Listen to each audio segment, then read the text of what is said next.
One thing that's become very apparent, particularly when I look out at this audience, is the humanity that just percolates throughout this community. I see folks who have committed themselves to philanthropic service and public service and being an asset to this community. What we're here tonight to talk about, as we sit here and enjoy each other's company, there's not a single legislator at the state or federal level who resides in this county.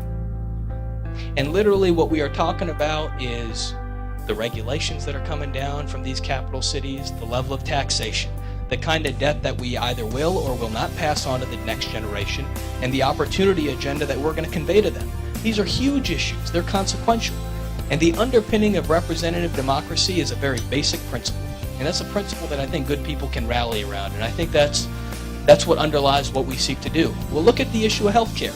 Tort reform is a major issue that the Congress should embrace and consider talking about. We don't have any representation from this county to really even moot or bring up this issue.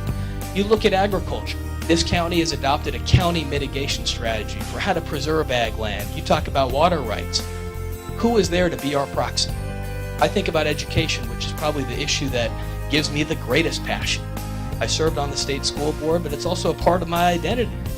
An effort like this really requires everything you've got. Many of you are Republicans and some of you are not.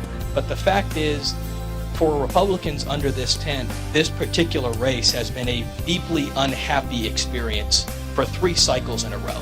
Folks have put the blame on voters for not electing a particular side. In stark terms, this has been presented as, oh, the wave just stopped at the Sierra Nevada mountain range. Well, I'm not from that school of thought. I guess this means I'm an introspective person, but when I look deep within, I think we've got a lot of self-improvement to make. I believe we haven't made the compelling case. I believe that while the fight's been waged, it hasn't been waged with the vigor that it needs to be. In my mind, politics is a very simple activity. It's about shining a light on people's problems, giving them a better way forward, and really, at its core, drawing a connection between policies and ordinary people's daily lives. The time is to forge ahead. This is a community that desperately needs a compelling and credible option, and that is something we can give. And when I see an event like tonight, it allows the natural response to be push ahead. This is a journey that I think we can travel together to a very successful conclusion.